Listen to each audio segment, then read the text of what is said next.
Okay, good evening, everyone. Please stand for the flag salute. Of the United States of America, and to the republic for which it stands, one nation, under God, indivisible, with liberty and justice for all. Please be seated. In accordance with the Open Public Meeting Act, NJSA 10:4-6, adequate notification of this meeting has been provided by advertising in the record and posting notice in the Board of Education Administration Building and filing notice with the city clerk. I hereby call to order the regular public meeting on Wednesday, August 20th, 2025, in the Hackensack High School Media Center at 6:16 p.m. Ms. Agostra, can you please do a roll call? Miss Alston Balaputra, Present. Miss Amar Hamza, Present. Mr. Carroll, Present. Miss Gilmore, Here. Mr. Jones, Here. Mr. Martin, Present. Miss Springle, Present. Miss Harris, Present. Mr. Stein. Present. We have a quorum. Excellent. Okay, so for today, we don't have a student special presentation. There isn't a student report. We're going to move on to executive session. Be it resolved that the Hackensack Board of Education determines it necessary to meet an executive session on Wednesday, August 20th, 2025, to discuss legal, personnel, student-related matters, HIB reports, negotiations, and other confidential matters. And be it further resolved that these matters will be made public when the need for confidentiality no longer exists. Can I have a motion to go into closed? Okay, motion by trustee Carroll. Can I have a second? I'll second. Second by trustee Amar Hamza. All those in favor say aye. Aye. Anyone opposed? Okay, just so the public is aware, we shall return by no later than 7:45.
Okay, good evening. Can I have a motion to reopen to the public? Motion.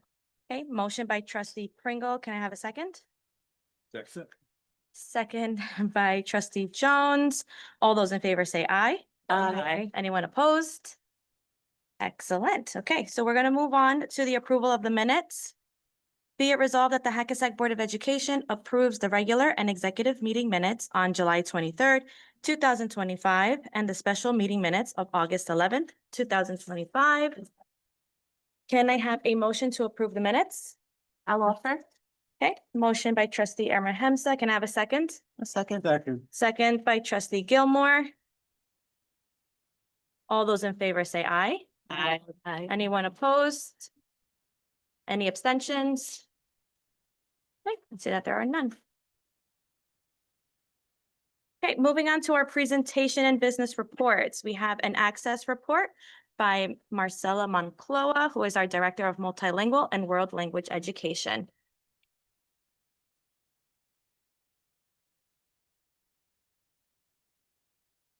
Thank you. Good evening, everyone.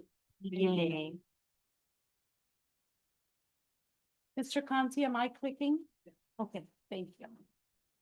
So it's my pleasure to present to you, to the board and the public, our 2024-2025 access for ELL's state test reports this evening.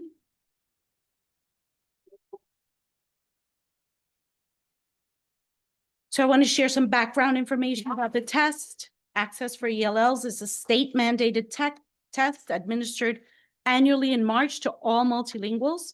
We get the results in June. 4 domains are tested and scores fall in one of the 6 WIDA proficiency levels. Students become eligible to exit multilingual status with a cut score of 4.5, and that's our goal for multilingual learners. Next year, the test will officially be called Access. So this is the last year of Access for ELLs. And it will be the first year that it will be aligned to the 2020 WIDA standards. Who are our multilingual learners? Mrs. Parchment wanted us to reflect on the profile of a multilingual learner so that we can put a face to the children we serve. Firstly, multilingual learners are identified by a home language survey, a review of records, and a subsequent language screener.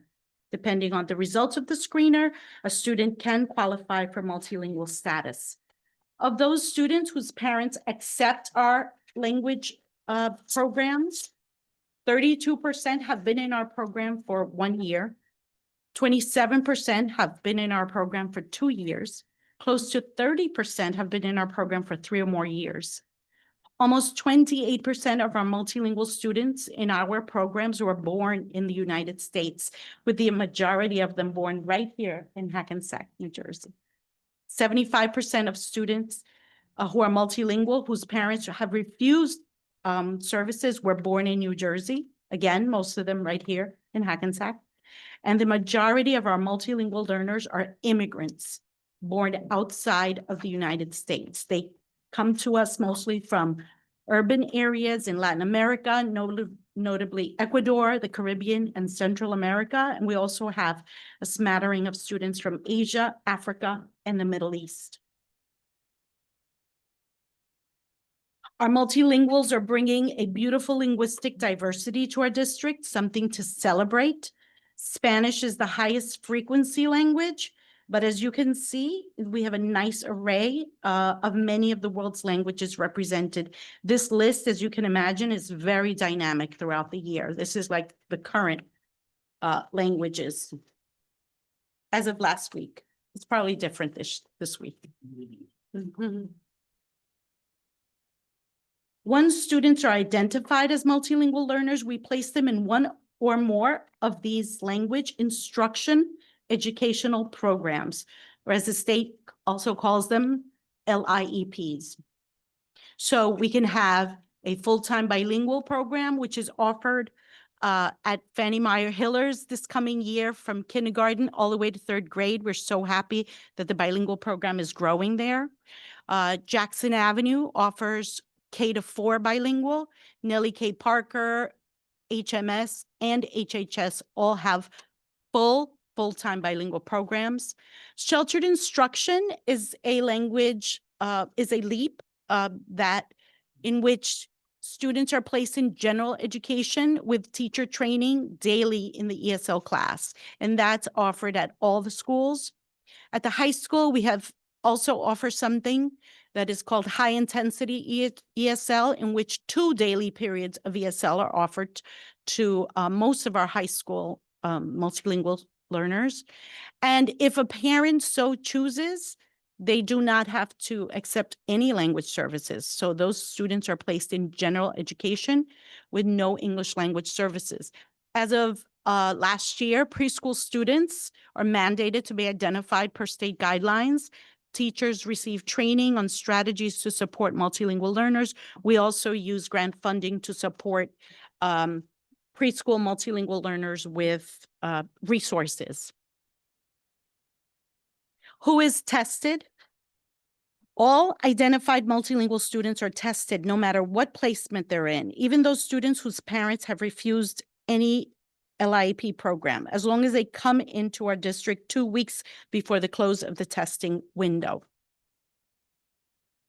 So this is important to note about how the scores are computed. Although there are 4 domains tested, reading and writing are weighed more than listening and speaking, placing a greater emphasis on literacy instruction for our students.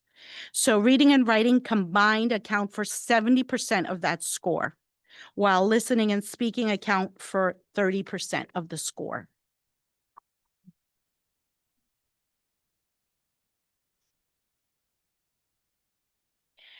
The student score that the parents receive translates into a WIDA proficiency level. So I'd like to show you a little bit about the 6 WIDA proficiency levels. As you can see, they attempt to encapsulate WIDA's interpretation of how second language is acquired, from words to phrases to short sentences, leading to more expanded language.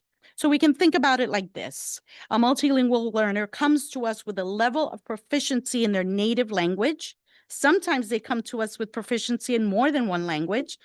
At the entering level, they embark on this language journey to add English to their linguistic repertoire. Hence, New Jersey calls them multilinguals, which is an asset-based term for which we're very grateful. At the emerging level, they begin to navigate more of their communication. The developing level, they begin to acquire language, that is, English becomes, they start taking ownership of English. That's what we call language acquisition. And at the expanding level, they attain a level of development that eventually allows them to gain native language proficiency, right? Close to their English, US-born peers and monolingual peers. How do we use this data, and how does the state expect us to use the data? We use the data very intentionally to inform the programs we offer at multilingual students. It informs our staffing, the number of staff we need, needs, want, wish list, the curricular resources we create or purchase, and the professional learning sessions we design for our faculty. We also use it to place each student in a language instruction educational program, right? We strive to be fully compliant with NJDOE guidelines. So let's take a look at how many there are. This is current as of maybe Monday night. Yeah, Monday night, Tuesday morning. This is a current snapshot of our multilingual enrollment. Notice that 3 of the 4 elementary schools are neck and neck in multilingual numbers, although the percentage in relation to the overall enrollment differs significantly, with Jackson Avenue having the highest percentage of MLs in the district. Our high school has the highest number of MLs, so that's a critical mass of our students, right, that we have to always be aware of and support. So let's get to the access data. I hope you feel, as I do, that it's important to know the full context of multilingualism in our district and at the state before we look at this data.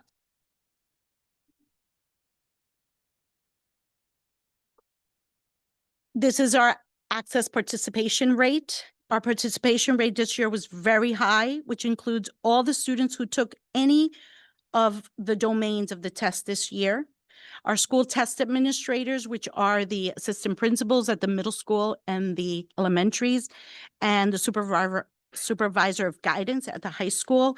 Really, I can't thank them enough. They took great pains to ensure that all students that could possibly be tested were tested, barring a couple of cases of chronic absenteeism, as you could see from the high participation rate.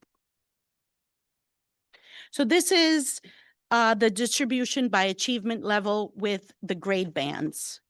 It's a bird's eye view of how our multilinguals did this year in our district. You can see our newcomer enrollment in the significant numbers of students at the entering level. Those are the yellow bars. Those are the entering levels, or level 1. There are healthy numbers in each grade band at the developing level. That's that light lime green bar. And of course, our goal is to move students to the expanding level. That's the darker green bar. We're always aiming to increase those dark green bars as the students progress in their time in our district. And this slide has the same information as the previous slide, but in table form. It also gives you information about the number of students tested at each grade band level. So you see that elementary testing 524 students has the bulk of the students being tested this past year, and usually the case. So in order to get a full picture of our access data, our ML enrollment trend is important to look at. It helps us better analyze this year's data and our longitudinal data. It really is a critical part of the story of the numbers that you're about to see. So let's note that the ML enrollment, as well as the rate of growth, had been increasing up until January of this year. You can see there's currently a decrease in the enrollment as compared to last school year at this time. We attribute this to the success of many students who exited ML status this past school year, as well as geopolitical factors that are currently affecting our students. The 1056 figure will probably be higher by opening day because we continue to screen students. We're screening them this week, and we add to this list as we get those results. And we screen them as they come in throughout the year. Although, to be sure, the summer influx was significantly decreased as compared to last summer's numbers. Based on this data, please know that MLs right now comprise 20% of our current HPS enrollment. So clearly, our work to ensure the success of this subgroup continues to be critical to our district's overall success. Let's look at the distribution of achievement level by year, and looking at K-5 over 3-year period to see the 3-year trends, right? There's some longitudinal data, past 3 years of access testing, and right now we're going to look at the K-5 3-year trend. The entering levels match the growth in the newcomer enrollment that you saw in the past 3 years, while the developing and expanding levels remain at healthy percentages. So my kudos to elementary multilingual teachers. You could see their work there. Looking at the 6 to 8 3-year trend, also reflected in this data is the large number of newcomers that are enrolling in the past 3 years. We continue to see healthy levels of students at the developing level, which we like. And although we see slight gains in the expanding levels from one year to the next, we do see that this data reveals we have to pay closer attention to moving students from developing to expanding, right? That's the sweet spot, expanding. And that's what we have to look more closely at. At the 9 through 12, 3-year trend, similar to the 6 to 8 data, we see lots of newcomers. Again, healthy levels of students at the developing level, with some concerns that students are not moving from developing to expanding at the rate that we would like, right? Those aren't newcomers, right? That's work that needs to be done by us. So looking at this data allows us to make critical decisions about where our focus will be in instruction and assessment. So we're going to just discuss some data on some subgroups. This slide is data for Hispanic, Latino, and white subgroups. The other subgroups have proficiency bands within the subgroup that correspond to less than 10 students. So we won't be showing you that data. If it contains less than 10 students, we do not publicize that data.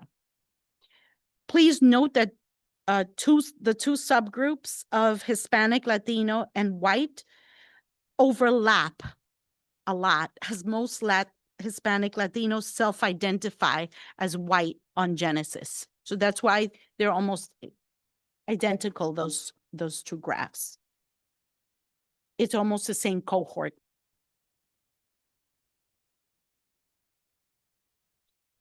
Here's the data for free and reduced lunch and students with disabilities. Let's note here that 1/3 of our students with disabilities are at the developing level.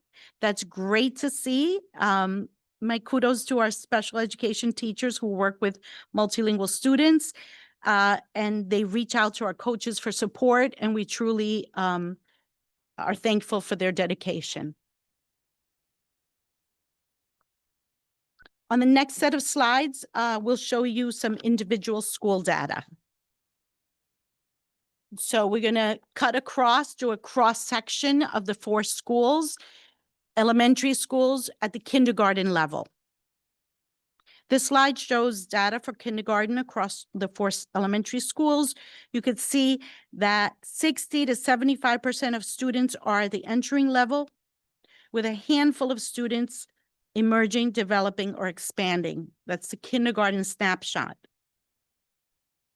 But look how nice that moves to grade 1. It's a nice transition.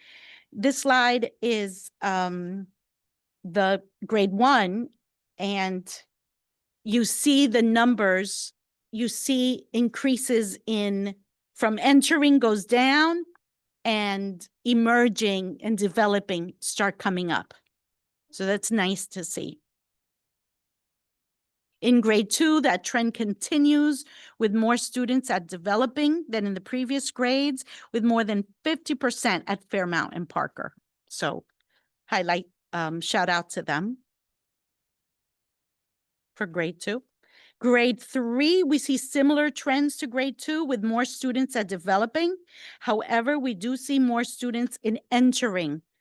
In grade 3, entering starts coming up again at Jackson Avenue and at Nellie K. Parker. In grade 4, there's a marked increase in students at the expanding level. That's a really nice slide to show you. This is wonderful progress for our students. So that's nice to see the grade 4 across the district. Individually, here's Fairmount, and we wanted to sort of show each school as compared to the district. Look at the number of students that were tested at Fairmount. 77 students were tested at Fairmount. We're not showing the data values here because some correspond to students that are less than, the N is less than 10. So we won't show you the data, but you could see the percentages on the side, on the y-axis. Fairmount is on par with the district, with some outperformance in students at the developing level. This school year, we'll be looking closely at that developing cohort that you see there. We want to move those to the expanding during this school year. Here's Fannie Meyer Hiller School, where 103 students were tested. Their achievement results were on par with the district, with a dip in the developing level as compared to the district, but comparably strong showing at the expanding level, comparatively strong showing at the expanding level. Here's Jackson Avenue, the school where most students were tested, 145. We have a high number of newcomers and healthy levels of students at emerging and developing levels. And Jackson also outperforms the district at the expanding level. So that's nice. Here's Nellie K. Parker, the school where we saw the most exits as a result of access testing this year. Students at entering are below the district levels, which is a notable achievement. We also want to highlight that the school outperforms the district in developing, expanding, and reaching. They had 2 perfect scores. 6 is a perfect score. So they came from Nellie K. Kudos to all the elementary bilingual ESL and sheltered instruction teachers for all their hard work in developing the English proficiency of our multilingual learners. And here's the middle school, right? We're comparing it to itself, right? Because we only have that one middle school. The slide shows us that in grade 5, 30% of students are either entering or emerging, with significant number of students also developing and expanding. In grade 6, we see the improvement with 9% fewer students at entering and 10 and 9% increase in emerging and expanding respectively. The similar trend holds in grade 7 with even more students at developing. However, in grade 8, the largest category is entering at 45%. However, 37% of students still score at developing or above. So that's a significant amount of students at a high level of proficiency. So kudos to multilingual and sheltered instruction teachers at the middle school. Here is the high school, where we see entering remaining the most common proficiency level, sitting around 40% for all grades from 9 to 12. If I recall, we had 57 students enter throughout the summer and throughout the year. So yes, they had a high number of newcomers, and you could see that in the data. All grades see a similar trend of 30 to 35% students at emerging, 15 to 25% at developing, and only a handful of students in the higher proficiency levels, right? Which is expanding and bridging.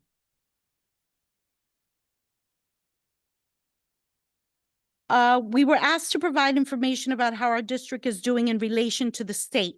We're almost at the finish line. While this year's state access data is not yet available, we do want to show you how we did last year compared to the state. We don't know from the state when it will be available. So we did want to show you some comparison to how we were with the state. So here's the elementary K-4 comparison. Again, we're not showing data values in this slide because some grade bands correspond to numbers of students less than 10. At the elementary level, we were on par with the state, entering, developing, bridging, and reaching.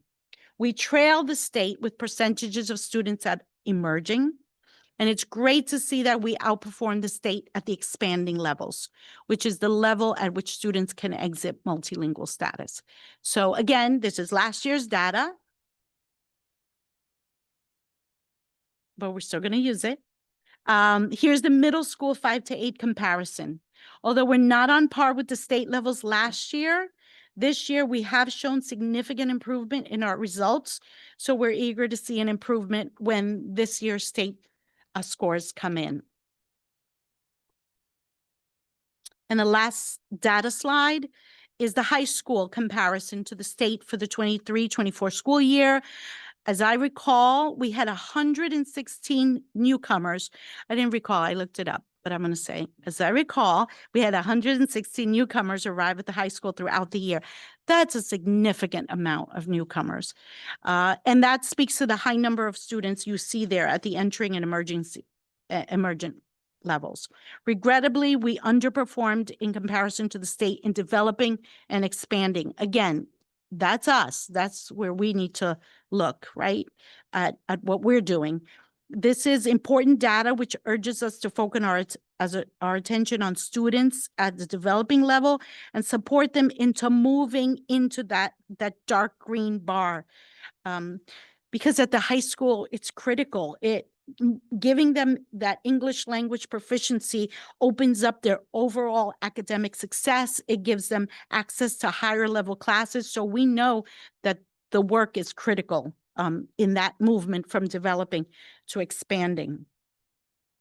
So at this time, we want to celebrate the hard work and success of nurturing and dedicated multilingual sheltered instruction teachers throughout our district, our multilingual coaches and our administrators that I can't say enough about how hardworking they are. Ms.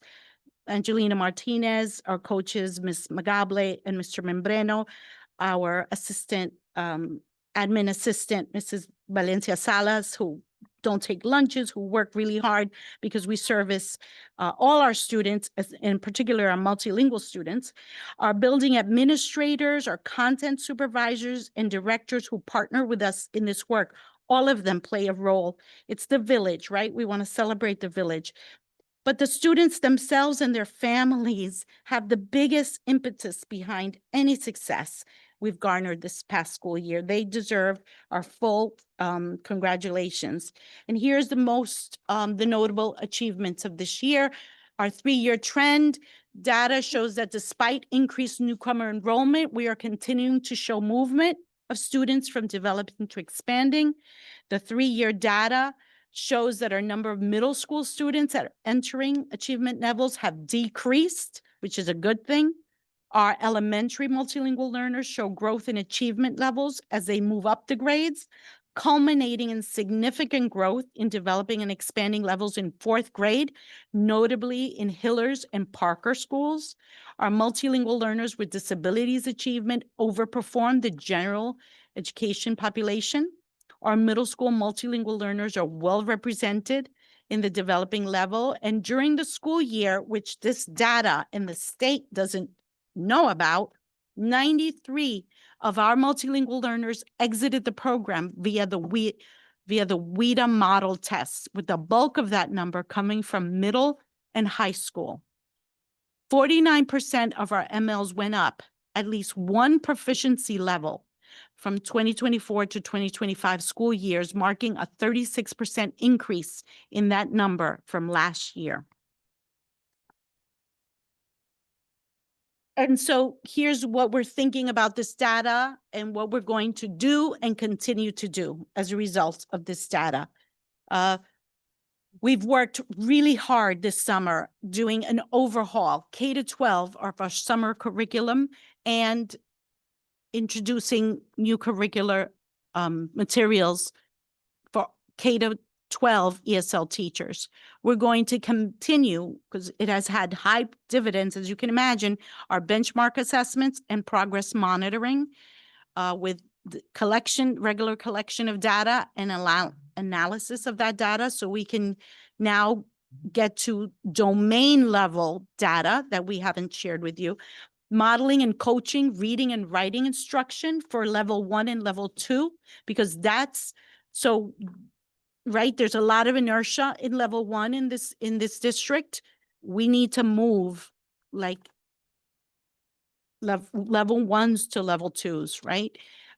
We know that's a weak area for us at this time. Coaching and consulting in sheltered instruction classrooms to maintain growth at the developing and expanding levels. We're doing okay.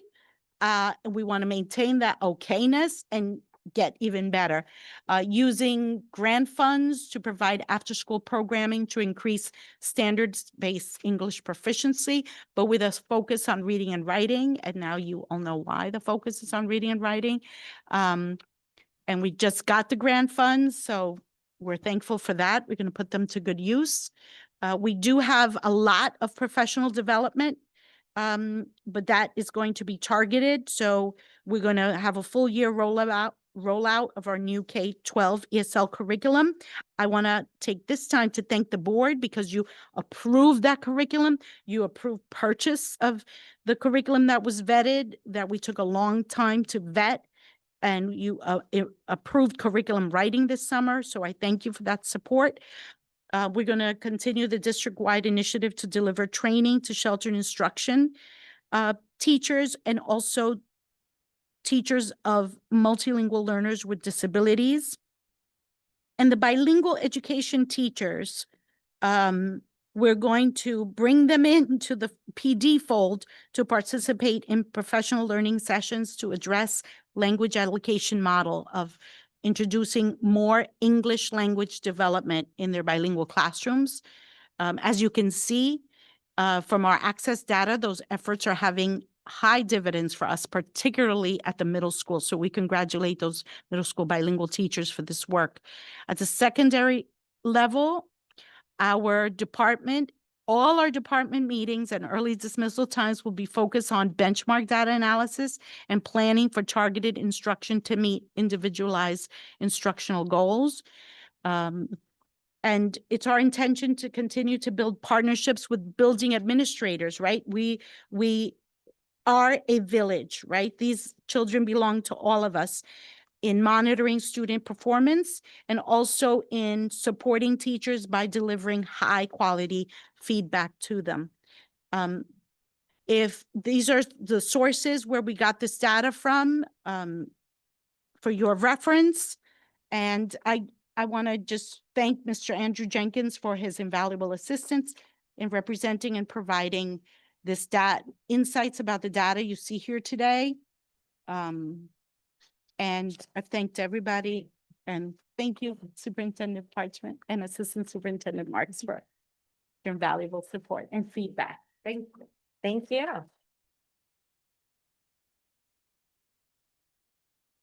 Are there any questions? Yes. Ms. McCullough, at what point, the data is wonderful here. At what point is it determined that these multi-learners are mainstreamed? So two things have to happen before they lose ML status. One, they have to score 4.5 or higher on the access test, but they also need a teacher's recommendation to be exited and mainstreamed. However, the state allows us to say, this student has reached a level of proficiency of, let's say, is nearing expanding. We're going to pull him out of a bilingual program and put him in a sheltered instruction program where they're still going to get ESL, but they're going to get more exposure to English. So we have transitional language instruction educational programs, but officially, they can exit with a 4.5 cut score in addition to a teacher recommendation. So those WIDA model tests that we did, and we exited 93, many more students got a 4.5 and they didn't get the teacher recommendation. So they stayed in the program because the state says without the teacher kind of like, approving that they exit, they don't exit. I don't exit students. Nobody but the ESL teacher and the gen ed or homeroom teacher exits the students. And after they achieve the 4.5 cut score. Thank you. I have a question. I'm just curious, what do you think is contributing to the drop off in the 8th grade? And the chart that you showed? We would have to look at the newcomer, but also the older, and it's not just 8th grade, right? You see there's inertia at the high school as well. Mm-hmm. So a couple of things happen in second language acquisition. The older you get, the harder it is to acquire a language. So there is going to be more inertia at the entry levels. It's also an instructional, right? It's also an instructional piece that when you go into classrooms, you're going to see teachers teaching in English, assigning English, and working hard with a group. And then the rest of the students immediately go to talk in Spanish, right? We have parent meetings. We had parent meetings this summer, and parents come. And the first question I ask is, tell me what YouTube, what language is your child listening to in YouTube songs? It's all still Spanish, right? I'm using Spanish because that's the predominant language. our other languages actually learn English faster because there is no community out there that makes it even harder to immerse yourself in English. So it's second language acquisition and how it plays out differently at different ages. It's the atmosphere, right? The immersion, but it's also instruction, right? We have to also look inward. There's also work that we do. That's why I'm so thankful to our coaches, because they're in classrooms going, and I'm in classrooms and our supervisors classroom. Wow, you're doing the teaching and this group is speaking English, but your 4 other groups are doing the assignment in Spanish, right? And they're Google Translate. So that's where our coaching and our language allocation models come in. So it's not a one answer, but certainly we're part of the solution. This is less of a question, more of a recommendation or suggestion. I would like to see us do more data analysis around the exited students. Because I believe a lot of the good details of the story come from once you exit them and the success stories, the success that's had there. They're not taking the weed, so you can't compare apples to apples. But tracking the success and the achievement of the students right after they're exited could be telling and help us better prepare students to exit. Because I Yeah. think there's a lot of good stories to tell with Yeah. the data. That's great. Thank you. That's exactly what Mrs. Parchman said to me earlier today.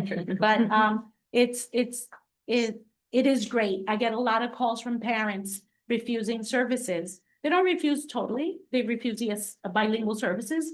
And they say, because we want more English. Our child isn't moving, right? So it's layered, right? Our bilingual classes have to have more English. Our gen ed, teachers have to know how to facilitate English, right? Because you're a science teacher, you're still a language teacher that's to that particular child. So it's a multi-layered, but thank you. I'll do that. Yes. And I just had more so of a comment, but first of all, just a really impressive, comprehensive presentation. I think it's really important for us as a board and for the community to see what a diverse district we have. I heard at one of our school board associations trainings this year that Hackensack actually is one of the districts with the greatest number of languages spoken in it in comparison to other districts. And obviously it's important to see that with 20% of our district population falling in that MLL category, that actually is a huge demand on our resources, on the work that our MLL and world language staff do.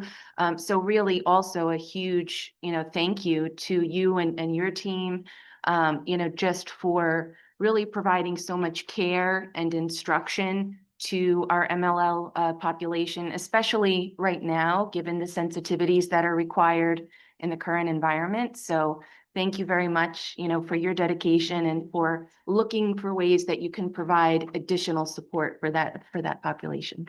Yes.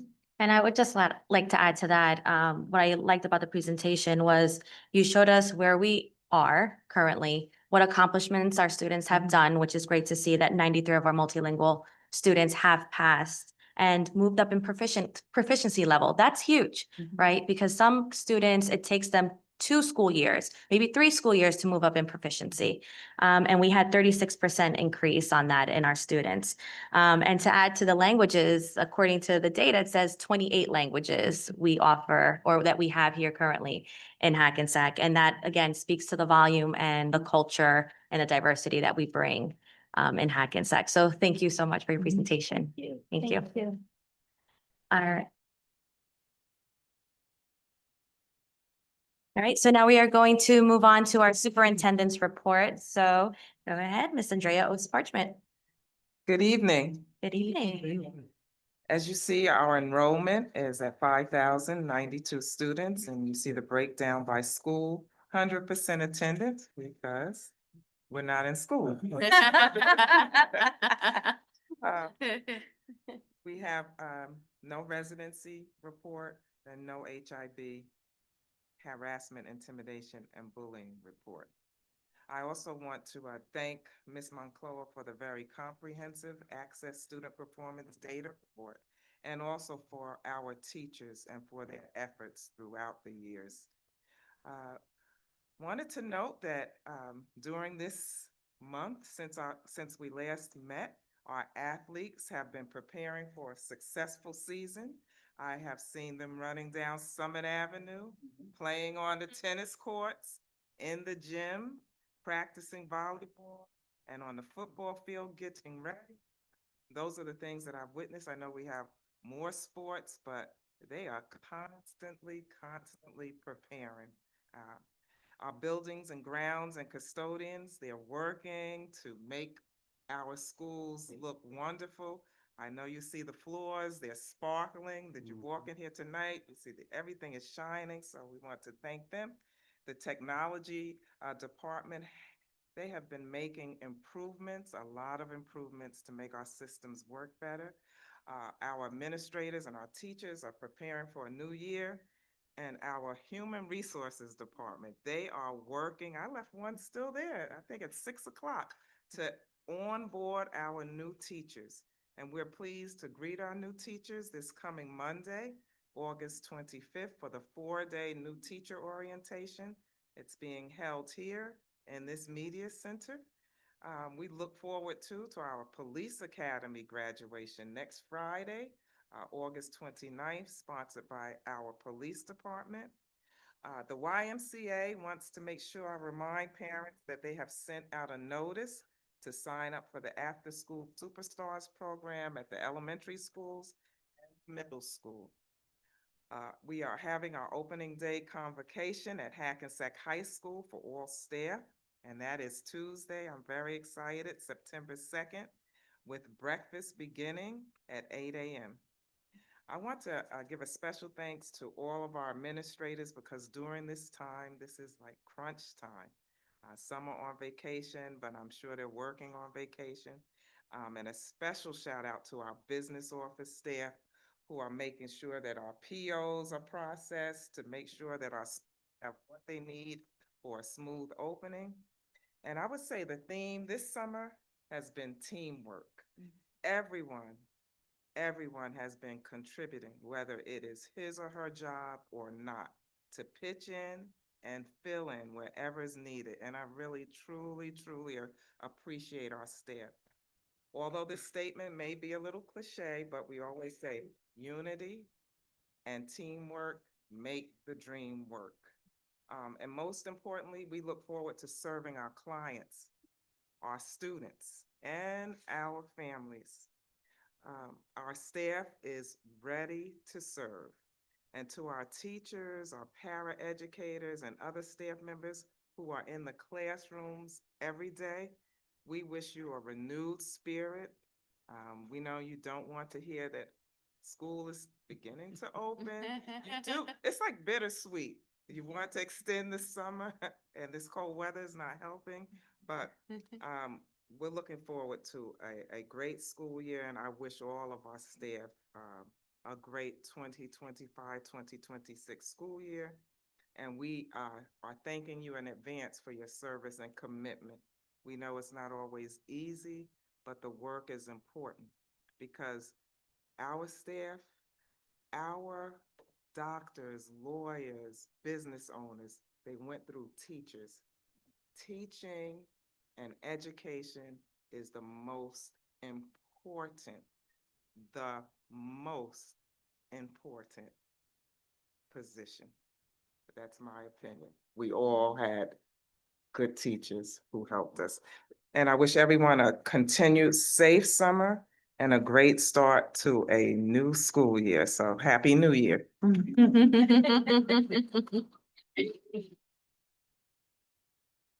Okay, so before we move on to our public comment section, I just wanted to make the public aware that maybe less than 2 weeks ago, on August 11th, we had a special meeting to approve the district calendar. So if you did not know that, there is a new district calendar out. It is on our district website.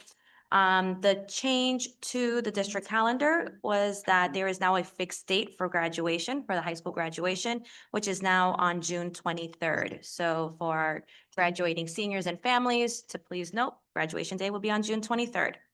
Last but not least, we are having our board retreat, which is the continuation of our last one, where we will be discussing our board and district goals, and we should be finalizing it and then approving it at the September meeting. So that meeting will be on August 27th at 3:30. All right, so at this time, public comments. Public participation shall be governed by the following rules. 1, if in person, a participant must sign the sign-in sheet and be recognized by the presiding officer and must preface comments by an announcement of his or her name, municipality of residence, and group affiliation if applicable. 2, each statement made by a participant shall be limited to 3 minutes duration during the public session. 3, all statements, questions, or inquiries shall be directed to the presiding officer, and any questions or inquiries directed by a participant to another board member shall be redirected to the presiding officer, who shall determine if such statement, question, or inquiry shall be addressed by the presiding officer on behalf of the board or by the individual board member.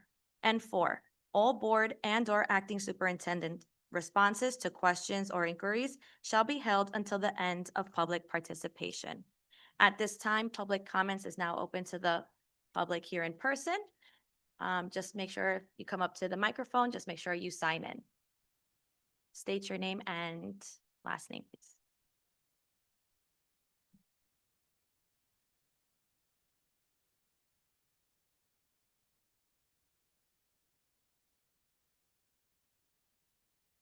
Yes, good evening. My name is Sean Danny, resident of Hackensack. Good evening, board members, Good evening. public. Unfortunately, my reason for being here is not related to education, but I'll try to be quick. I'd like to bring to attention the egregious matter that reflects a pattern of negligence towards public safety operations by the school district. This has culminated in the loss of tremendous natural beauty, significant property damage, and unwarranted and avoidable waste of taxpayer dollars.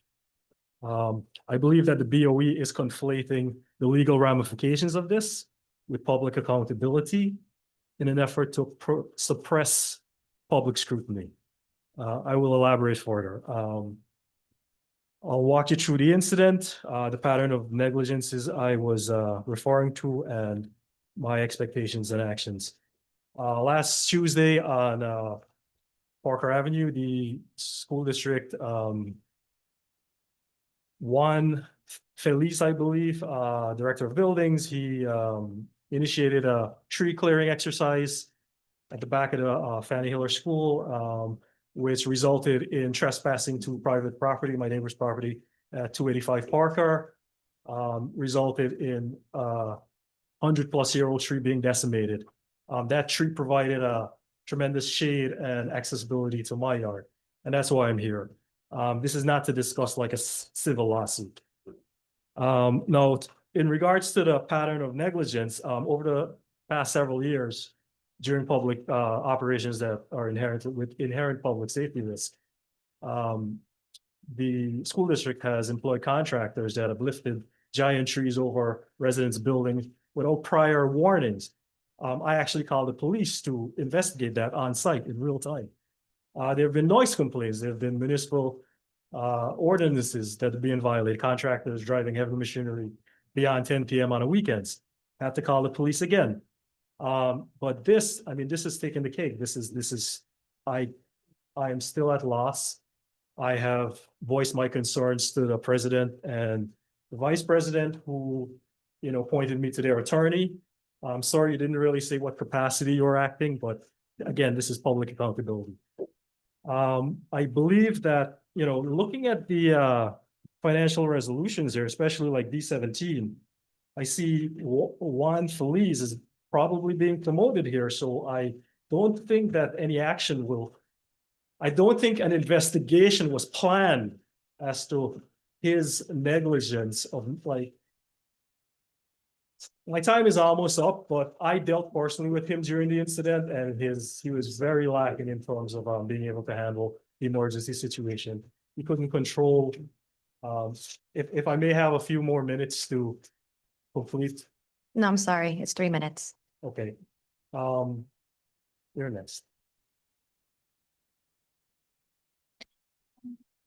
Good evening, ladies and gentlemen. Good evening. I'm sorry, if you want. I'm gonna yield my time to him, actually. I'm Sandy Bauer. I'm a resident of Hackensack. And I'd like to yield my time to him. And you're shaking your head, but I think it's public forum and I can do so. Right, Jason. Hold on, sir. I'm sorry. She can't yield her time to, she has 3 minutes if she would like to speak. She can't yield her time to you. This isn't Congress. Members of the board, if you can grant me an exemption so I can, Unfortunately, it's the board president who runs these meetings and she's deferred the issue to me. Your wife certainly can speak for 3 minutes, but you can't keep speaking. I'm sorry. Okay. Alright, well, I did ask you a question, so I expect a response. I highlighted you, Sandy. Can you please raise these questions and see if they're related to the matter that? Okay, my name is Sandy Valram. I'm a resident of Hackensack. And this is in regards to what my husband just spoke about, the felling of the tree by a commission by the BOE department. So, I'm sorry. yeah, We really can't hear you on the mic. We haven't heard a word you said. I got it. Speak Can you- closely, maybe? Yeah, okay.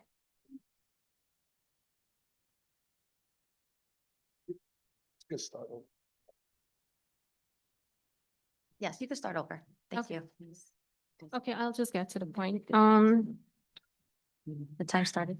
Thank you. Sorry, thank you. Alright, just wanted to say that, the felling of the tree was something illegal on our property and our neighbor's property.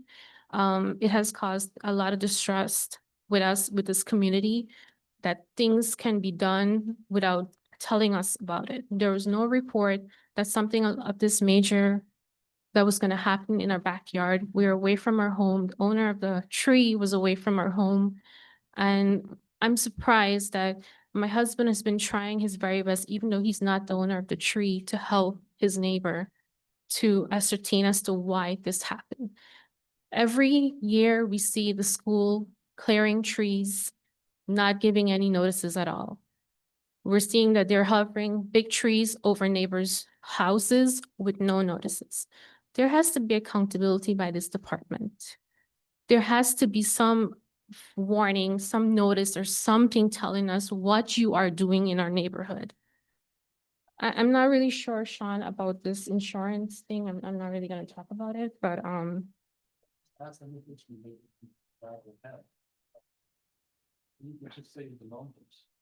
right, so D19 he's referring to on your, in here. If this is, if the insurance coverage from the New Jersey School Insurance Group is something that's gonna be, is that gonna be related to the incident in any way? I'm not sure. I think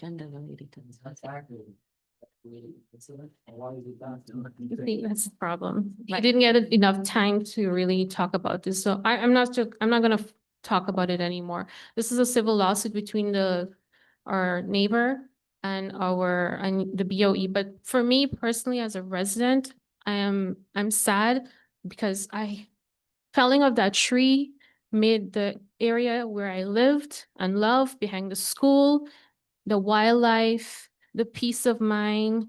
We can hear the kids every day when they're in school. It's just it was just beautiful to be in the backyard, to hear the kids laughing and screaming, and you're hearing the birds. And it's really sad to have seen something like this just happen. The day that I saw that tree was gone, I cried. So there has to be accountability at some point. I'm not very good at this public forum speaking, but I just wanted to tell you from how I'm feeling about such a situation. And there needs to be more, I'm not sure, as I said, accountability for these things and more oversight from the department that handles such work for you guys. So that's it. Thank you. Thank you. Anyone else from the public? Want to take a look at this? I've already known. Anyone else from the public that would like to speak? Yes, go ahead. Thank you. I have a statement from HASA President Nicole Adams. Marcela Moncloa, speaking on behalf of the HASA negotiations team membership. We would like to formally thank President Harris, Trustee Martin, Trustee Amir Hamza, Acting Superintendent Oates Parchment, Assistant Superintendent Marks, and Board Attorney Mr. Nunmacher, and the entire board for supporting the process of the collective bargaining agreement. This negotiation was never contentious, although there were issues where there was a difference of opinion. It was always collaborative and solution-focused. We want to convey our sincere appreciation for how the district leadership has chosen to engage with HASA, not only in the negotiations process, but also in goal setting, problem solving, and strategizing to move the district forward through a shared vision that privileges all voices. We are grateful for your partnership and hope that the transparency and communication continues as we accomplish more when we work together. Thank you. Thank you. Anybody else from the public? Okay, seeing that there are none, we're going to move on to online. Anyone online? Sure, let's go ahead.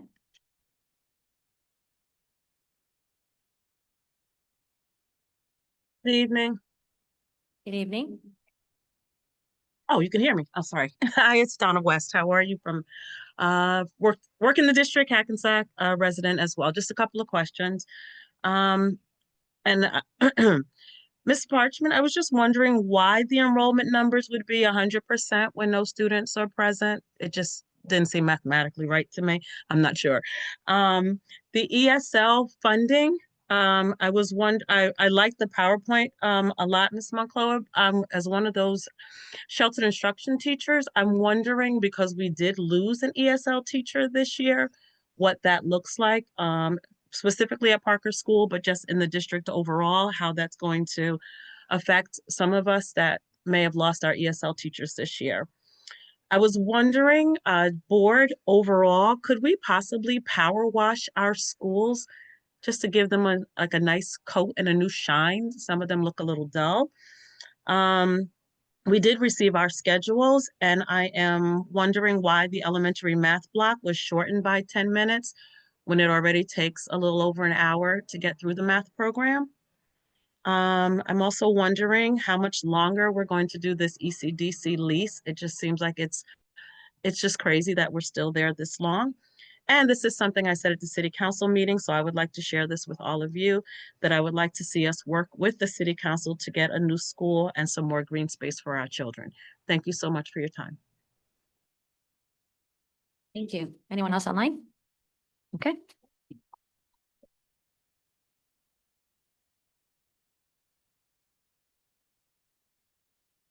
Mr. Coleman.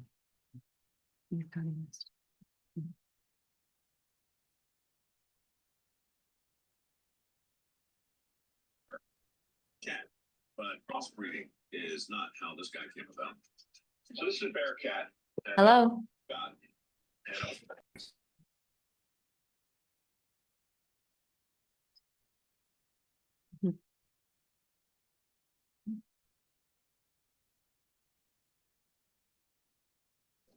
I've seen bear cats. I have a question regarding, Hi, I'm sorry, we got cut off. Can you please state your name and your residence, please? my name is Colina Brown. My residence is Hackensack.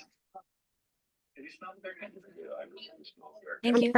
I'm currently trying to find out, what programs that you have available for behavioral, students with the IEP. And who would we be able to speak to about that, or how does that process go?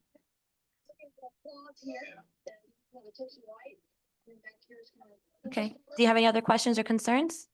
Not at the moment. Okay, your name again, I'm sorry? Colina Brown. Colleen? Yes, Colina Brown. Kalina Brown, thank you. Yes, no problem. Okay, so if you don't have any questions, we're gonna wait until the end of public comments and then we'll address the questions if we can. Okay, thank Okay. you. Thank you.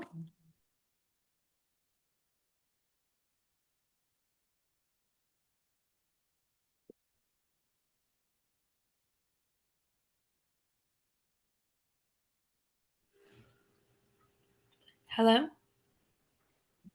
Yes. Hi, this is Mrs. Cruz. I'm speaking in my capacity as a teacher and PTA president. I had the pleasure of attending the new student orientation on Monday, and I just want to commend the staff and parents that came out, especially the staff though who volunteered their time to make the event and its success. In addition to Dr. G, you had several teachers and office administrative staff. It's the middle of the summer, but they still showed up and stayed to help clean up after. And as a PTA president, it was nice to be surrounded by some of those teachers and to see just how amazing they really are and how much they come out for the students, even in the middle of summer. So I just wanted to give them credit for that. Okay, thank you. Thank you. Anyone else? That's it? All right. Okay, is there anybody else present that would like to speak? Okay, so let's try to answer some of these questions if possible. Board Attorney, if you would like to just address the first about Mr. and Mrs. Deny, is it? Danny, I'm sorry. I can't speak about as to what happened in the past, so I apologize for that. I can't speak of to whether generally notices have been given out or not. That's something the board can certainly look into. As to the specific incident, I believe it happened, as you said, on August 12th. The matter was referred to our insurance company and the matter is being investigated. We're very sympathetic as to what you said and as anybody would be if it happened to their yard. There is, however, a process in place to deal with a situation like what happened. Just like if there was a car accident, we refer it to the insurance company. The insurance company will do an investigation, and however that turns out, that will turn out. That's really all we can speak to about that at the time. I can say the resolution you referenced, D17, has nothing to do with what happened last week. Nothing. I'll reach out for comments. I mean, you pretty much killed my time. Thank you for doing that. But I mean, we'll have a follow-up conversation. About this conversation. Well, my question is. So I'm sorry, sir, this is not a back and forth. This is just us responding. So we can talk about this at the next meeting or we can be in touch in email. You didn't answer my original question. What was the purpose of your email? And you told me to direct off communications to you. What capacity were you on? That was my question. Sir, I'm the board attorneys. I understand you're contacting many of the staff employees who couldn't give you an answer. So I reached out to you to say if you want any information regarding the incident, you can reach out and contact me. You did call me yesterday. I apologize. I didn't get a chance to return your phone call yet. If I had to return your phone call, I would have told you what I just told you. Everyone here is sympathetic as to what happened. It's being investigated. The insurance company has been contacted. They're doing an investigation. And when we have answers, we will let the owner of the tree know. Correct. The inefficiency that led to this. I'm sure if you want more answers, the board will be happy to give them to you once we find out more. Okay, yeah. That's been creating legal ramifications with the public. That was the whole thesis of my argument. I understand, sir. Well, the incident just happened 8 days ago. As I said, it's being investigated. We're all very sympathetic as to what happened, but this can't be a continuing debate. Right now, the board president asked me to respond to your questions, and that's what I'm doing. But it can't be a debate right now. Thank you. Okay, so there was another question by Mrs. West regarding the ESL funding. I'm not sure, Ms. Parchment, if you would like to answer that now, or if you want to answer it at our next board meeting. The question was also asked about the elementary school math blocks, why they were shortened. We'll answer at the next meeting. I don't want to give the wrong information. Our curriculum director handled the math block, but I will state that it's probably related to the new mandates for K through 3 literacy and the things that have to take place. So some time may have been taken away from the math. And I know that math is a concern, but literacy is directly tied into math performance as well. But I will get specific information. Okay. I heard the loss of an ESL teacher. We will get back to Mrs. West on that. Mhm. And then the other question was from the parent regarding programs that are available for our IEP students. She asked who could she speak to, and that would be Mr. Darius Pemberton, and he is the Director of Special Services, and he would be able to provide more details about that. You may call his office Monday, August 25th, when he returns. Okay, excellent. Thank you so much. You're welcome. Was there anything he said? I think that was it. Okay. And D19, sure, go ahead. For D19, this is the New Jersey School Insurance Group total premium for the full year for July to June. It has nothing to do with the tree. It's for the full school year. So our school year starts July 1st and it ends June 30th. No. Okay, thank you so much. All right, so we're going to move on to our committee reports and resolutions.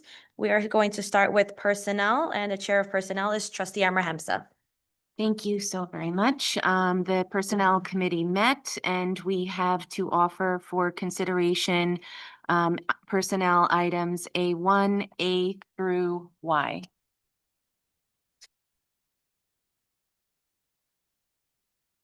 Okay. So we have a motion by trustee Amra Hamza. Can I have a second? Second. Second by trustee Martin. Ms. Agostra, can you please do a roll call? Miss Alston Balaputra, Yes. Miss Amber Hamza, Yes to all. Mr. Carroll.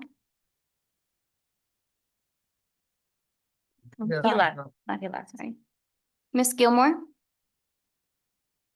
Oh, Okay. Mr. Jones, Yes, but I have to abstain from J20, J21, P1, and R2. J20, J21, and R2. P1 and R2. Thank you. Mr. Martin, Yes, so Miss Pringle, Yes to all. Miss Harris, Yes to all. Mr. Stein, yes. motion passes. Thank you. Ms. Parchment?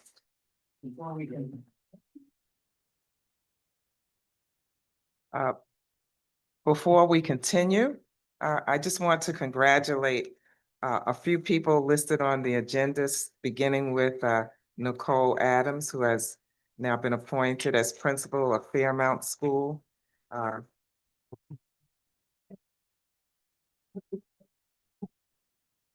She has served our community well for several years and is a dedicated and respected school leader. And I want to thank the interview committee for their services. Also, we have, and this does me well, I'm so excited. 3 people on this agenda I have worked with side by side very closely, and that is Takima Allen, Rosina Panuccio, and Muhammad Hassan.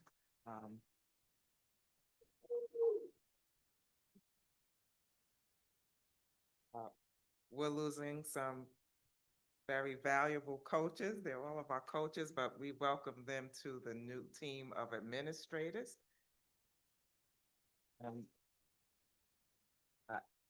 They too have just worked around the clock, above and beyond, always willing to serve.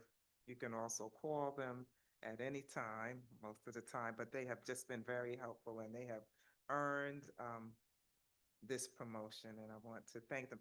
And finally, I'm glad to announce our school safety coordinator. We're happy to have him. And I'm just gonna ask them to stand, although Nicole Adams is not here, she's away, but I would like them to stand. That's all you can.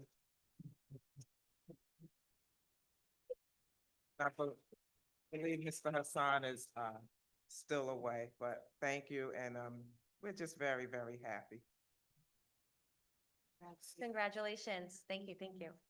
All right, so we are moving on to policy, and the chair of policy is trustee Pringle. Good evening, everyone. Okay, let's see. Okay, so policies, I would like to highlight P0174, P0177, and policy and regulations 1570. All are being updated to incorporate recent revisions to code. Also P1620 and 6111 are also being updated per administrative code updates, and these are required to be CUSAC compliant.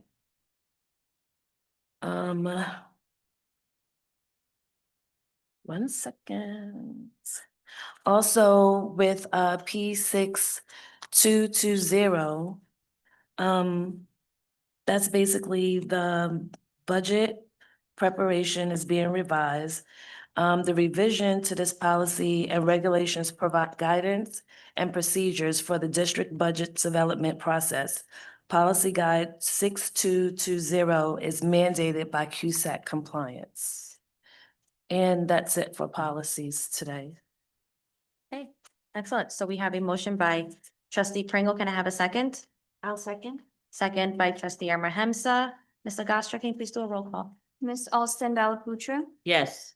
Miss Amor Hamza, Yes. Mr. Carroll is stepped out. Miss Gilmore, Yes. Mr. Martin, Yes. Miss Pringle, Yes. Mr. Jones, Yes. Miss Harris, Yes. Mr. Stein. Yes. Motion passes. Okay, great. Now we are moving on to, need to make sure we fix that part on the agenda. It's missing the word curriculum. Oh, That's it. great. So we are moving on to curriculum, and the chair for curriculum is trustee Pringle. Okay, so curriculum, I want to highlight first C19. I would like to say that we are happy to continue our partnership with Bergen County Technical Schools to offer our middle school students after-school enrichment activities on the campus of Bergen County Academies. I also would like to highlight C24, 25, and 26. Also provide our high school students with STEM activities at local universities. And that's it for our curriculum report this month as well. Okay, so we have a motion from trustee Pringle. Can I have a second? Second by trustee Jones. Ms. Agostra, can you please do a roll call? Miss Alston Balaputra, Yes to all, but I must abstain from C19. Miss Amor Hamza, Yes to all. Miss Gilmore, Yes to all. Mr. Martin, Yes to all. Miss Pringle, Yes to all. Mr. Jones, Yes to all. Miss Harris, Yes. Mr. Stein. Yes. Motion passes. Okay, thank you. Moving on to finance, and our chair for finance is trustee Stein. I'd like to open B1 to B24. The list is quite extensive, and those who are here that have a copy can look at the items that are on that list. So I'm offering D1 to D24. Excellent. So we have a motion from trustee Stein. Can I have a second? Second. Second by trustee Amar-Hamza. Ms. Agostra, can you please do a roll call? Miss Alston Balaputra, Yes, but I need to abstain from D2 and D20. Miss Amar Hamza, Yes to all. Mr. Carroll is not here yet. Miss Gilmore, Yes to all. Mr. Martin, Yes to all. Miss Pringle, Yes to all. Mr. Jones, Yes to all. Miss Harris, I need to recuse from D20 and yes to everything else. Mr. Stein, Yes. motion passes. Great. Moving on to facilities, and Chair for Facilities is Mr. Martin. Yes, I'd like to motion E1 through E50. And it's pretty much standard. That's it. Okay, so we have a motion from trustee Martin. Can I have a second? I'll second. Second by trustee Stein. Ms. Agostra, roll call, please. Miss Alston Balaputra, Yes to all. Miss Amar Hamza, Yes to all. Miss Gilmore, Yes to all. Mr. Martin, Yes to all. Miss Pringle, Yes to all. Mr. Jones, Yes to all. Miss Harris, Yes. Mr. Stein, Yes. motion passes. Excellent. Moving on to community relations, and that is trustee Gilmore. Hi, good evening. First of all, I want to say that at National Night Out, we had a great time meeting the community and advertising that we are planning to have a community health fair on November 1st at the middle school. The sentiment was so positive. The community is really looking forward to this event. We had our kickoff planning meeting on the 7th of August, and we're going to focus on services, resources, and screenings. While we'll have some entertainment, that's going to be the main focus because that's what people have asked for, and I believe is what people will come out to the health fair for. So we're really looking forward to doing that. Our next meeting is going to be on September 11th. So again, we're in full planning mode and we are looking forward to servicing our community with valuable information, resources, and screenings for preventative healthcare. That's it. Thank you. Excellent. Looking forward to it. Community health fair. Right, so other committees, we have none at the moment. New business, we have none. Moving on to public comments. At this time, individuals may address the board on agenda and school matters of community interest for 1 minute. Is there anybody in person that would like to speak? Okay, see that there are none. Anyone online? Yes?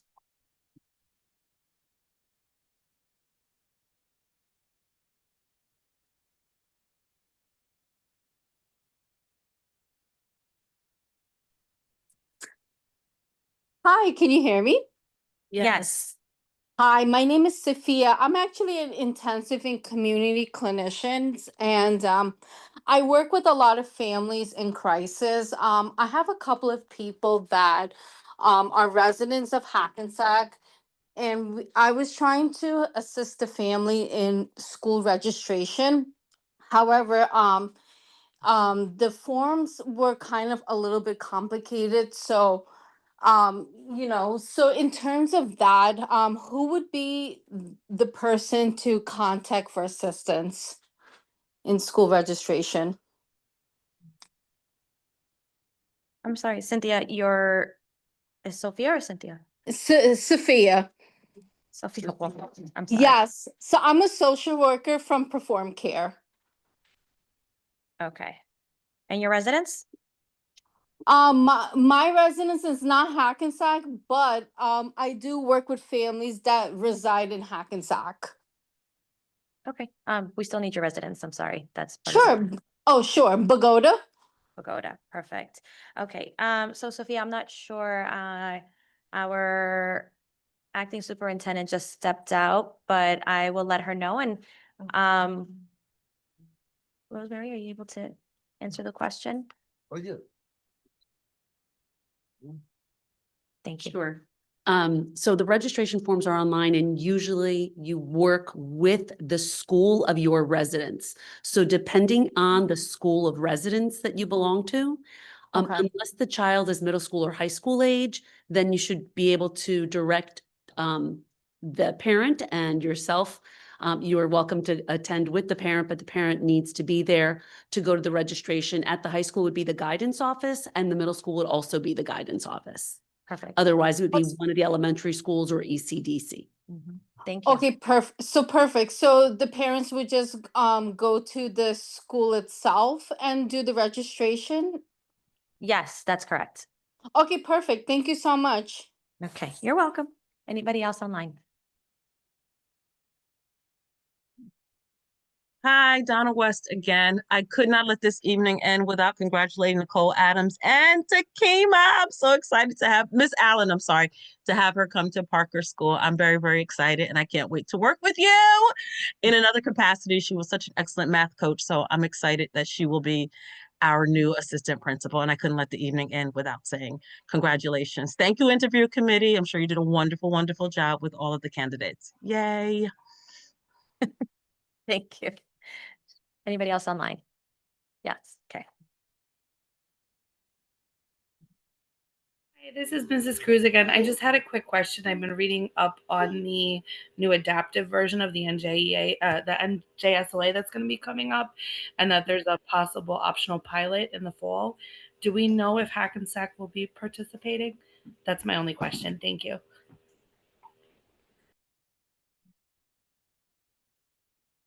Right. We are still discussing it. There, not controversy, but there's still some things to be considered. So we will get back to you about that. Thank you. Anybody else online? Yes, okay, let's go. Good evening.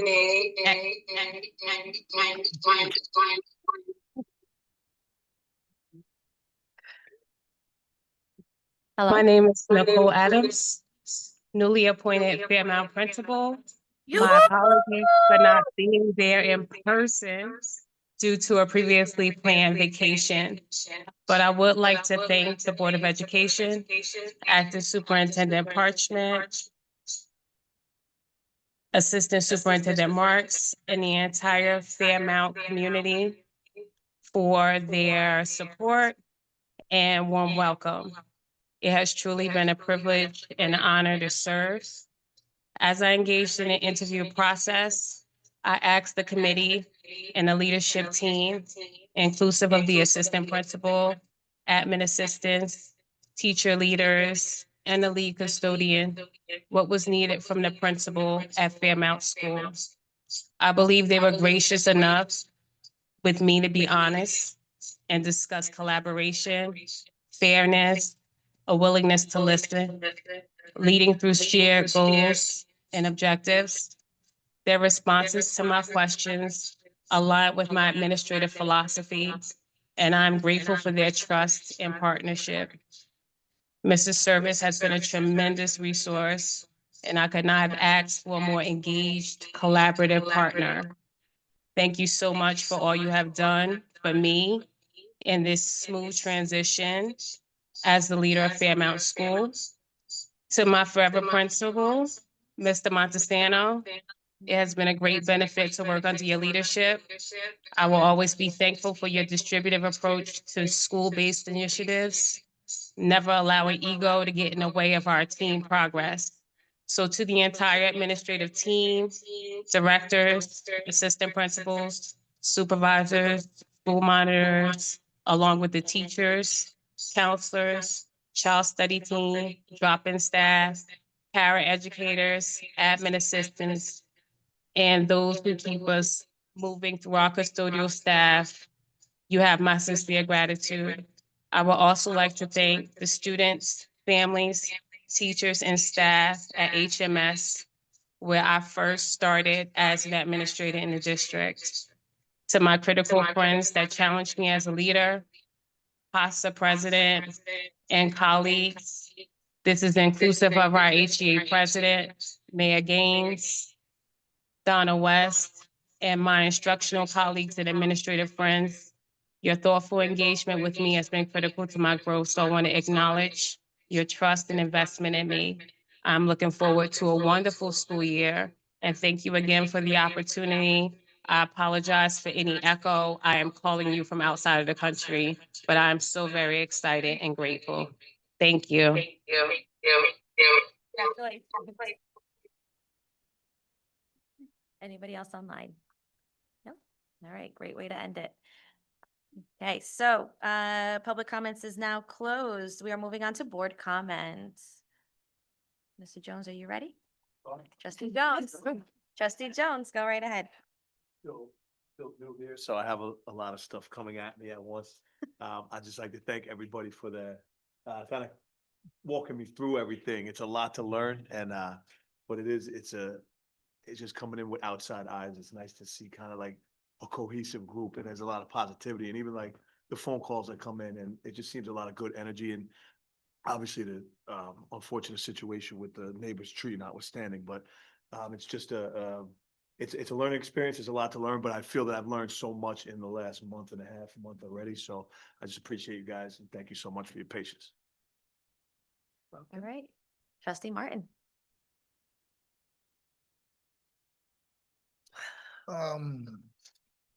Again, I like to always continue everyone to continue to come to the mic. We do want to hear from what you have to say. It's very important to us, and we do take what you say very seriously. And we will get back to you one way or the other with any information that we have that you requested. Unfortunately, again, with the incident, we do apologize, and we'll do our best to rectify that problem.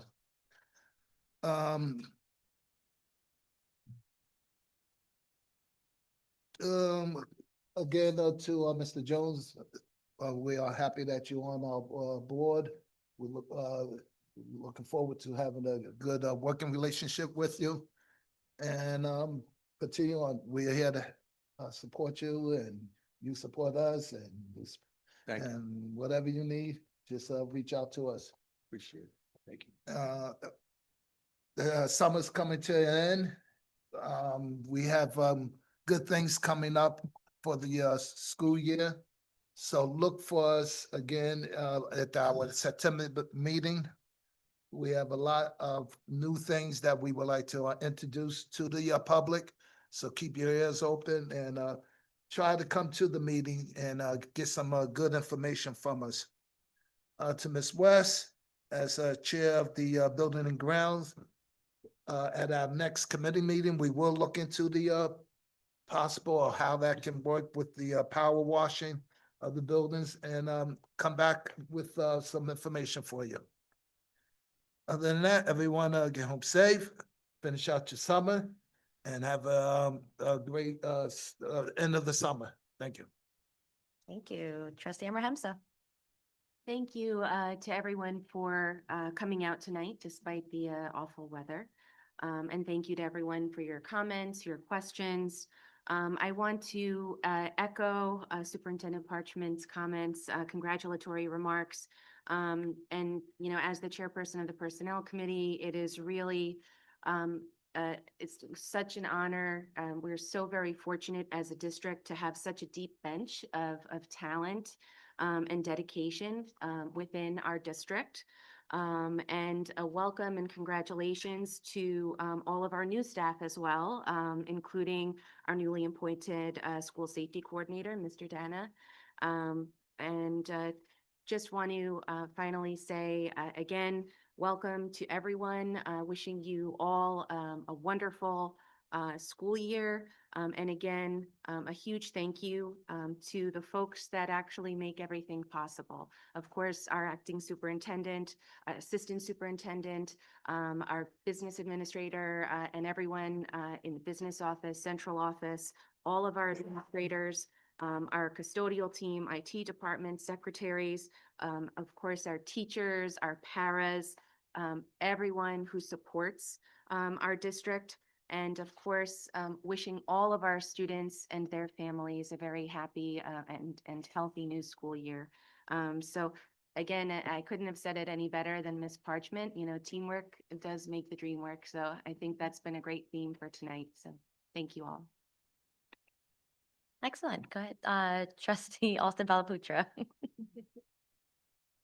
Good evening, everyone. Just a couple of things. One, I'm looking forward to all of these school events and on the calendar. So I hope that all of the various PTAs and building principals send them. I know that central office and Ms. Parchment's team has made new additional efforts to make sure our calendars are updated so that we can make as many events as we can and participate and support, and so that our community can support our schools and our school events. So we're looking forward to that. I want to commend Superintendent Parchment and her team for a Herculean effort of getting us staffed up. I mean, we asked her to move mountains, and she did, and her team moved mountains, and our vacancies are minimum going into the school year, given where we were in June to now. And she addressed all the people in her pipeline that have done and pitched in, but I don't think the public really understands just how large the task was. My heart is especially happy because there are several educators on the list that I've known for a long time, and I'm aware of their talent, some of whom I've known outside of Hackensack long before they came to Hackensack. So I was excited they came to Hackensack, and then now that and then someone like Mr. Hassan, who I've worked with for a really long time. It's always a good sign when the contributions and the talent of internal candidates recognized. I think Hackensack staff has an abundance of talent within our ranks, and to see some of those people rise to the next stage in their careers is incredibly encouraging. So that is really exciting to me. To Ms. Moncloa and her team and the pipeline, the presentation was well done. A lot of good news there, but I think that's only the tip of the iceberg. I think that we have only begun to yet measure the benefits of what your department is doing for our students. And I look forward to seeing how we can present that more so people really see the depth of what exactly is going on for our multilingual learners. As a parent of a multilingual learner who's also disabled, this is personally encouraging for me. So I want to thank you and everybody, from the gen ed teachers to the bilingual teachers, SIOP teachers, everybody in your pipeline. I really appreciate that as well. Oh, and shout out to, because I was particularly hungry today, shout out to Miss Story, the food services people, and to Sonia McFadden, who really blessed my spirit. You know, the food that we have sustains us to get through these meetings is important, a snack. So thank you so much. That's it. Thank you. Trustee Gilmore. Good evening. First, I would like to apologize for missing the vote for our newly hired administrators. Welcome. If I was here, I would have voted yes. So I don't know you, but I look forward to getting to know you. And I just want to say, Ms. Moncloa, your presentation was impeccable. And I just want you to know, after attending the world language, the biliteracy session where the students achieved biliteracy, it really inspired me. And I'm happy to say I have a 61-day Duolingo streak. Which I take very seriously. I just came back from vacation, and I was using my Spanish in Honduras and Mexico. So it is working. So shout out to you and all of your multi-language teaching staff for doing such a great job getting children to be bilingual, which is very impressive and needed in today's world. And lastly, I'm super excited for the health fair. I think it's going to be something to bring the community together. And I always say health is wealth. So thank you all and have a good night. you. And as a Spanish teacher, Miss Gilmore, you know that Duolingo is, and the fact that you used it away from school or home is a plus. That's great. That means it's working. Trustee Pringle. I know we saying a lot about this presentation today, but it just shows our growth and coming together and the reflection of what our teachers have been doing. Ms. Moncloa, that is the first presentation of the students' performance that I've seen and will feel good walking away from tonight opposed to feeling sad and down about. It was amazing. I just want to say thank you so much. I want to say also too, to give an update, the girls for cheerleader, the ones that did attend, they did arrive to Pennsylvania safely. My daughter was with them there. So they start off there for cheer camp. They'll be back on Saturday at 3. So I hope they're having an amazing time. Yeah, so we're ending the end of the summer. I want to thank my trustee members. I think that every single one of you are amazing. Jennifer, I think that you're doing an amazing job as our president. Mark, you're doing all right. You know, All right, it's better than negative. that's true. Mark, you knows I love him. So Mark, you're doing an amazing job. Everyone at this table, Lindita, my hat down to you, girl. You are amazing. Andrea, everybody knows that. I mean, I'm sorry, it's Superintendent Oates Parchment, you are amazing. Everybody's doing an amazing job. I just can't say how this summer went smoothly with our meetings. We didn't always agree on everything, but it made everything work. And yeah, I couldn't ask for anything better. So looking forward to September's meeting. Everyone enjoy the rest of your summer and bless everyone for the starting of the new year. Thank you. Thank you. Thank you. Vice President Stein.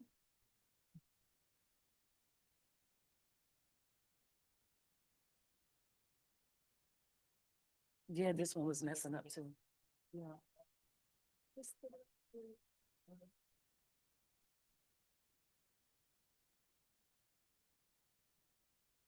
Yeah, him.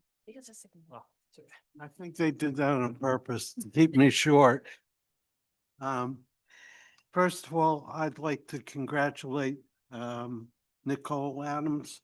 I've known her for quite a few years here at the high school as an assistant principal.